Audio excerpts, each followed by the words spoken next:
Hi, everyone. Welcome to the April 1st, 2022 edition of Colorado Inside Out. I'm your host, Dominic Dezzutti. Thank you so much for joining us.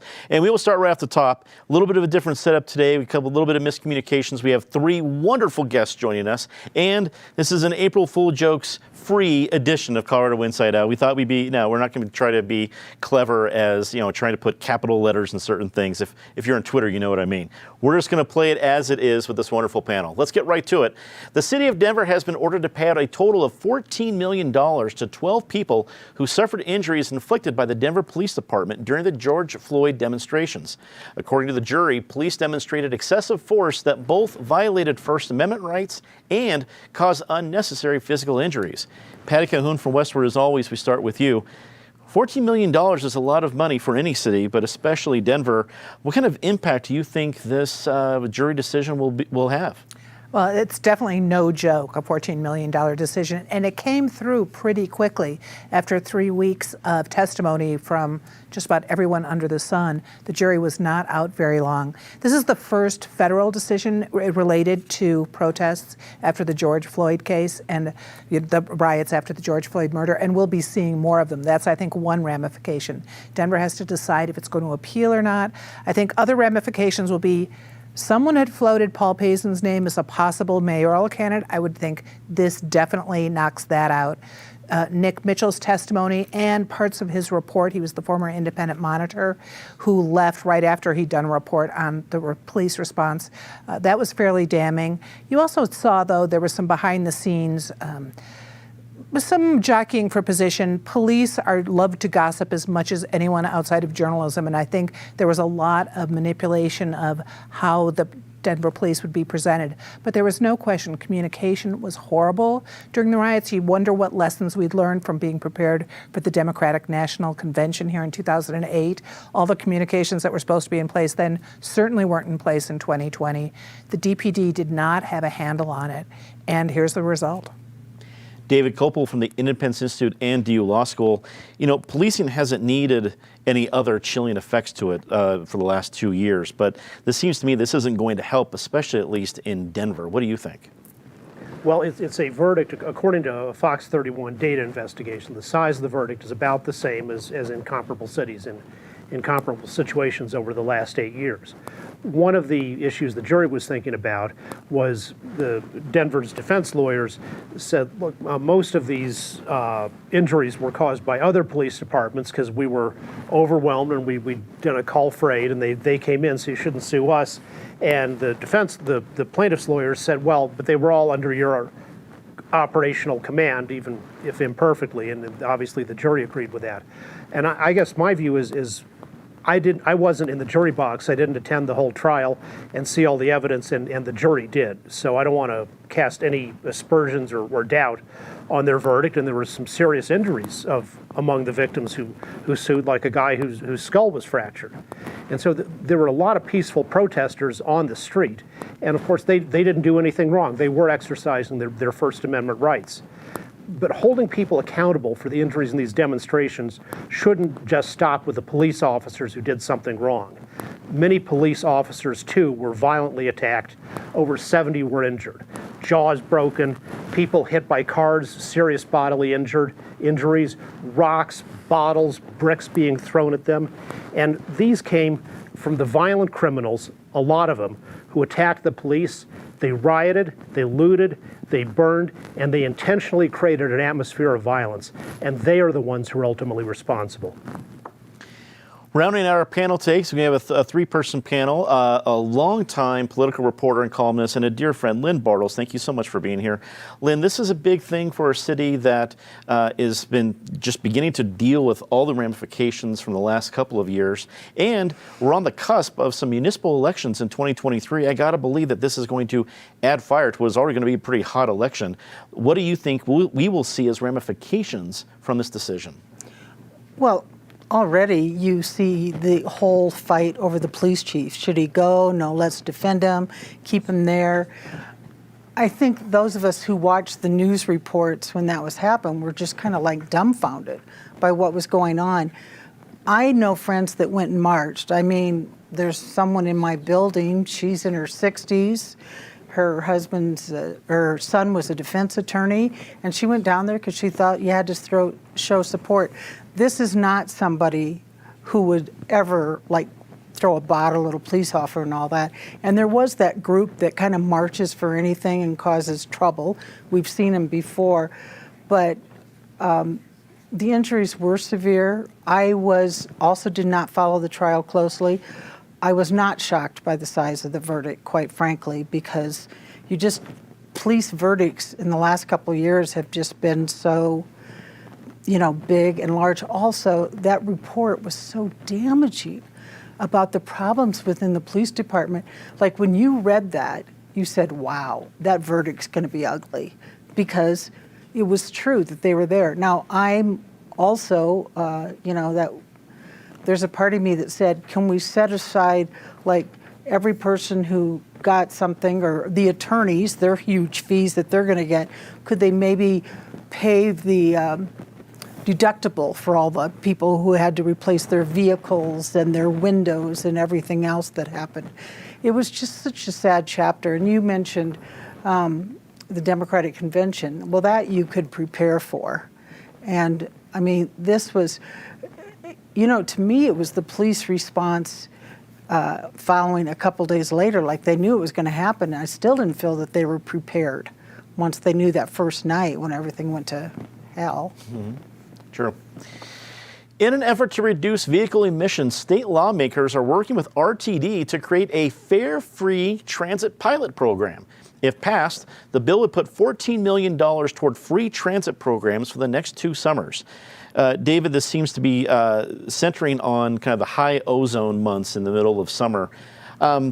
It feels like a good idea, just kind of, hey, it's going to be free to ride the bus or light rail.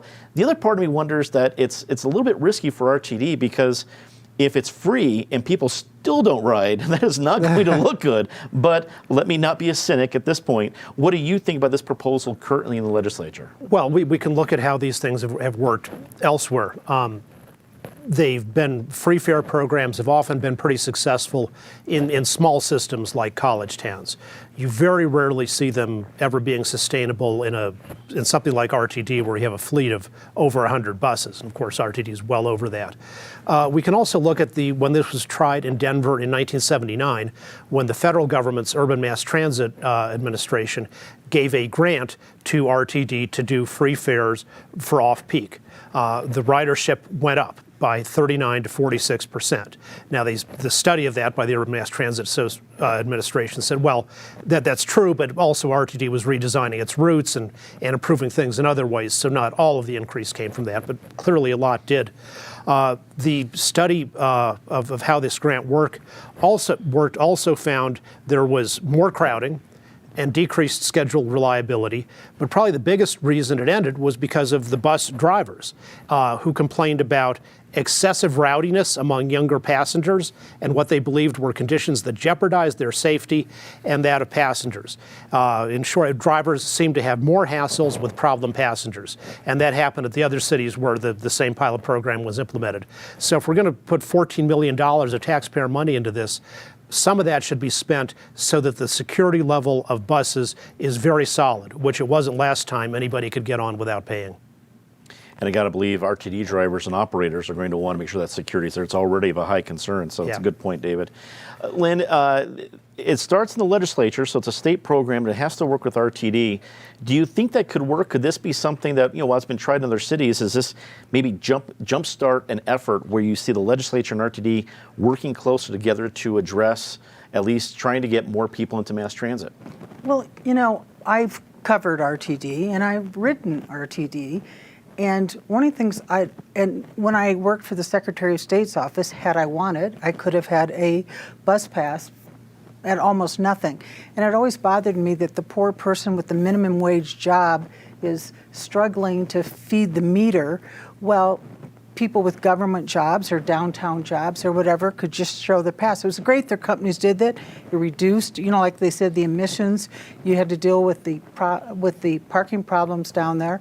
I actually, I said before, why don't they make it free? And they go, they already have financial problems. What would that do?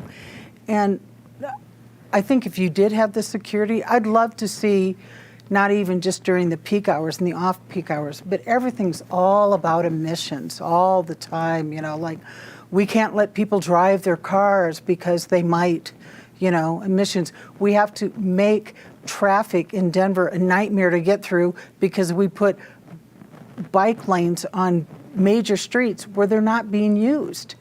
And that's the huge thing is, let's move traffic. That will help the emissions problem.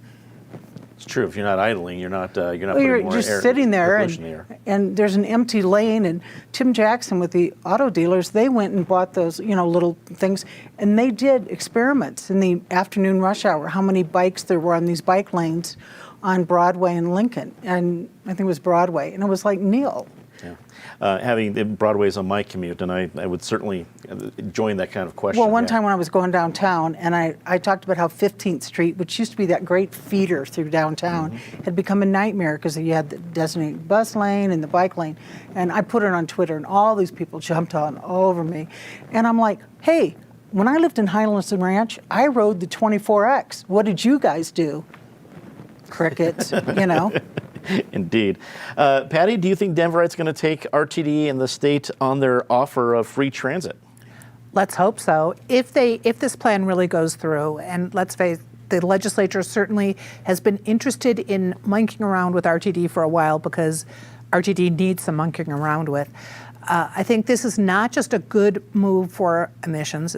That's actually less, even though it's the argument.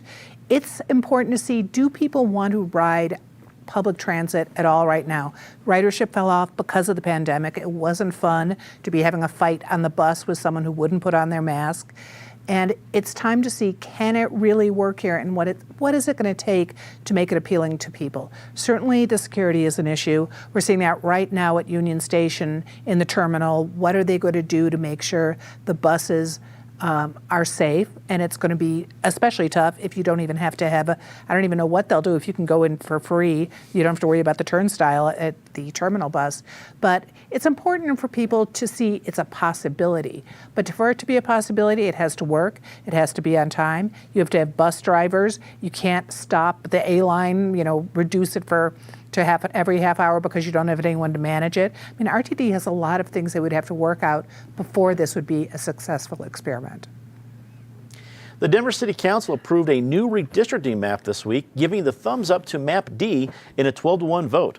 Map D will shift parts of downtown from North Denver to Capitol Hill and move Cherry Creek, Country Club, and East Colfax into new districts.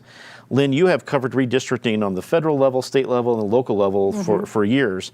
How did this process go? Is it a big deal? How did the council do?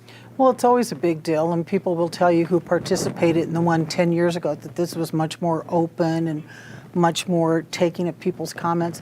I mean, I think the one thing I've learned is that I don't think most people know whose district they live in.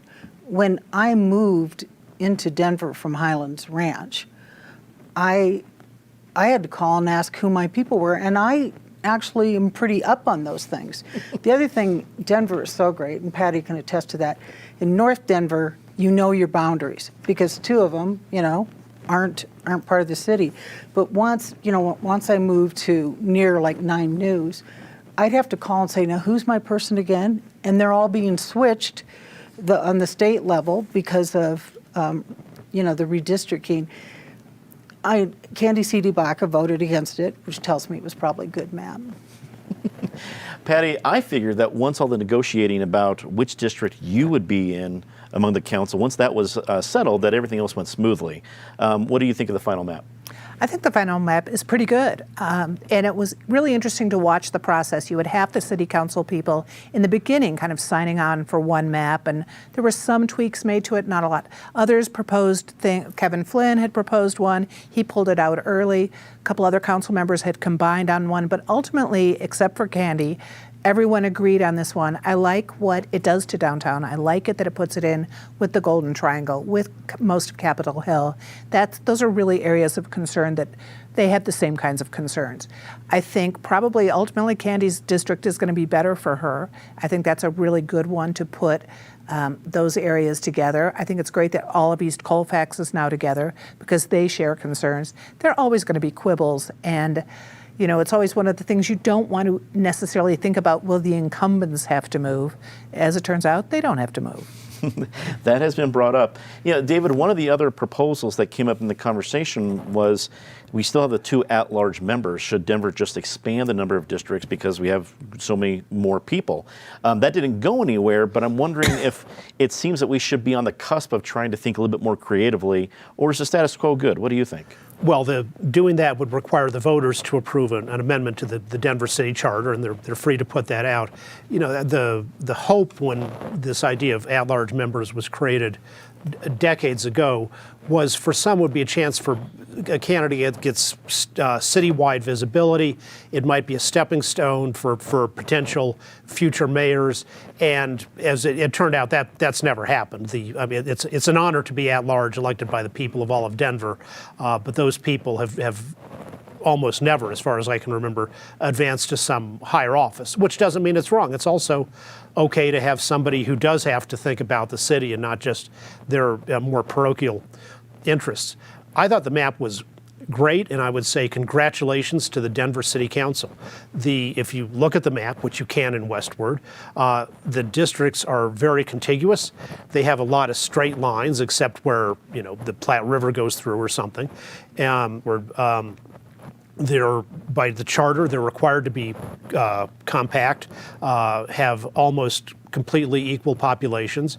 And the Denver City Council also back last year said when we draw the districts, we're going to comply with the Constitution and not draw them for racial preferences or something else if that would undermine our obligations or our other legal obligations. So I think they did a great job, and the system worked.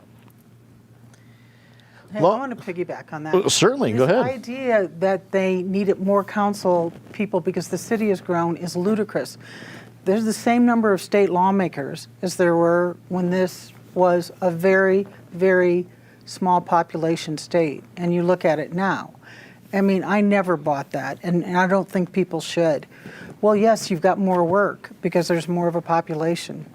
Yes, at some point, I get your point there, You Linda. have more Yeah. staff, too. Yeah. Yeah. True. Let's get to our 4th topic. Longtime radio talk show host and former host of this very program, Peter Boyles, officially retired earlier today. Peter has consistently been one of the top-rated morning radio shows over the many decades he's been on the air in Denver, with many different stations in the market. He also hosted Colorado Inside Out for 14 years and our Wednesday Night Live program for 7. Here's a clip of some of Peter's history with our show from our 25th anniversary documentary. Let's take a look. Hi, welcome again to Colorado Inside Out. I'm Peter Boyles. I do the morning show on AM 760 K-Talk. The family that put the fun in dysfunction is with us. Everybody's together. Last year, Eric was downtown seeing a mime hit by the light rail, turning to me and saying, "Peter, a mime is a terrible thing to waste." Ladies and gentlemen, Eric Sonderman. You need a snare drum. Thank you. Colorado Inside Out, also known as the McLaughlin Group on Prozac. It has been a week. It's been a week indeed. That last one was my very favorite nickname Peter had for the show, the McLaughlin Group on Prozac. Patty, you were at Peter's big fest this morning with his final show. His legacy will be long in Denver, but what do you take away from his retirement for many decades in Denver media? There are a couple different lessons from it. One is just how much the media has changed, that really that kind of power for a radio talk show host, I'm not sure we'll see that again. We don't know who's going to replace Peter yet, but when you think about how there were 2 big daily papers when he started, you saw the network TV, the local TV stations had a lot more power. It just really changed the landscape. And we were talking about who are the next personalities that will really come out, because talk radio did create personalities. Although Peter certainly had plenty of a personality when he started. I think he was first on air as a traffic reporter. Dan Hopkins, who was later Bill Owens' press secretary, kind of brought him in. And so you saw him there, you saw Mike Rosen, you saw Dan Kaplis, you saw I think Tom Martino showed up, or at least was on the radio. You saw decades of people who were in the radio industry and how much that industry has changed. And then you just also saw how much Peter has changed over the years, from the rock jock, he was on a country station. And then when he got into actually taking on issues Sometimes serious issues, sometimes not, sometimes from the left, sometimes from the right, sometimes you weren't sure where he was coming from. And just when he was in your chair, it was always a kick in the pants to be on this show because you never knew quite what was going to happen, who would get the pencil thrown at them. But he's had a great long-running career, and it shows with this audience and with his audience how much people want to connect and how much shows like this are important to create community. David, I know as your tenure started about 98, I guess, you had a lot of back and forth with Peter. He's about one of the only, the three most well-read people I know are you, Peter Boyles, and my father. And he's one of the only folks that as you were going, it could at least talk about history to the kind of extent the two of you would. What do you take away both from his history on this show and his history in Denver media overall? Well, I think it's huge. I mean, the first time I appeared on one of his radio shows was in 1988, and he was a long-standing major figure in Denver long before that. I think it's important that he was not just a morning radio talk personality where you could hear some chatter and, as you're shaving and, want to make sure that the world hasn't blown up, because if it did, then you wouldn't want to waste time going to work. He was so much more than that. He really...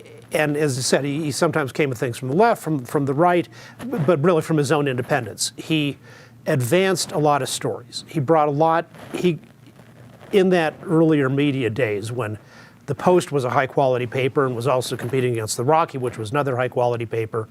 And we had the four major local TV news channels.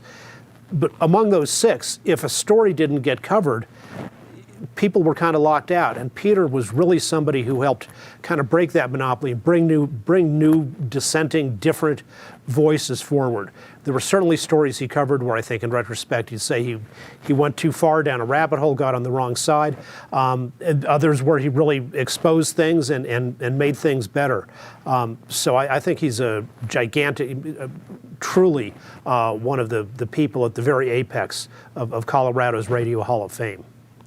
Lynn, Peter's never been afraid of controversy and has been on a lot of sides, a lot of issues. But as you look at the impact of someone who will push the story and have a megaphone to a lot of people, that makes a big difference. I don't know if we really have anyone who really follows that, just because it's been part of a legacy of media that's changed. What do you take away from Peter's retirement? Well, I think it's sad that he's retiring at this point, because Peter is absolutely right about the big lie, that Trump's election was stolen. And at least we have somebody of his influence and his caliber saying that these allegations are ridiculous. I was, when I started covering politics, that's when I started being a guest on here. And I always said the best show was the half hour we're waiting for it to start and mic checking and everything else. His knowledge of music was unbelievable. And he was just so, and the fact that one time he asked, his pop quiz on music, and I got it right, that it was Glenn Campbell. Like, the idea that I would get something right on music is like, if I got something right on math, it would be just as shocking. But, I moved here in '93, I covered cops, and you started learning you had to be on Peter Boyles, or you had to listen to Peter Boyles. A lot of times, you listened in the morning, you still had to go to work. David, maybe for you didn't, but at the end of the world, I'm sure we'd still have to go and cover it. But you were like, okay, what's going to be the thing they're going to assign me to today is what Peter is making a big deal out of. When I moved here, the airport was under construction, and that Peter lived for that story, as we know, sometimes rightly and sometimes wrongly. But yeah, he's amazing. He really is. And you're right, Patty, when you say, who's going to, it'll be a long time before you have somebody of that. That kind of caliber, well, and absolutely there wasn't Siri or whatever you call, what is it, the thing on your radio, Sirius or whatever? Yeah. That's true. Well, I know if Peter, you're absolutely right. He absolutely listened. I know we need to get to our very favorite part of the show, Disgrace of the Week. Before we run out of time, Patty, as always, start us off. You look down Welton Street, where this studio is, and you see historic 5 Points, a lot of black-owned businesses. Lately, they have been completely screwed over by the Fly Fisher Group, which came in and was going to help them, but has definitely hurt. So keep an eye out for what's going on in Welton Street. David. Well, a long-standing disgrace is, while people are justifiably opposed to the Vladimir Putin's evil empire and its war of aggression against Ukraine, the cancellation of ordinary Russian people and culture, like symphonies saying they won't even perform Rachmaninoff. Well, one small antidote to that is this new CD, 3 Centuries of Russian Viola Sonatas, performed by a professor at Denver University's Lamont School of Music. And a lot of these are things that have actually never had a high-end recording of them. So destroy the evil empire and respect the great culture of the Russian people. Lynn. My disgrace of the week is going to be the Colorado Republican Party, which is intent on making itself smaller and even least significant. This fundraising for Tina Peters, the supporting of Tina Peters, they are ensuring that Jenna Griswold, the Democrat Secretary of State, whom they despise, is going to get reelected.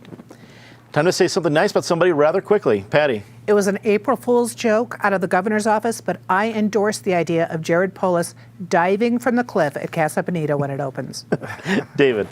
The Colorado legislature, which has been unanimously advancing a bill to help charter schools provide services to students with disabilities, and that the funding, that so much of which gets sucked up by the school districts for special education, could go directly to the charter schools. Lynn. Speaking of April Fools, I don't think it was any, coincidence at all that Dominic had me on today for that reason. This guy is just amazing, a longtime friend, and what I always loved is if I watched the show and I saw something that's not right, I could call Dominic and say, hey, you might not realize this, but ballot measures do this. I'll send you the cheat sheet for it, You always have had my Never back, Lynn. offended. That's very kind. You've always had my back. And I will say something nice about our friend Peter Boyles. Peter, you're the GOAT. It was a pleasure being on the show today with you, and my best to you in your retirement chapter. That is all the time we have for this episode of Colorado Inside Out. For everybody here at PBS 12, I'm Dominic Dezzutti. Thank you so much for watching. Good night.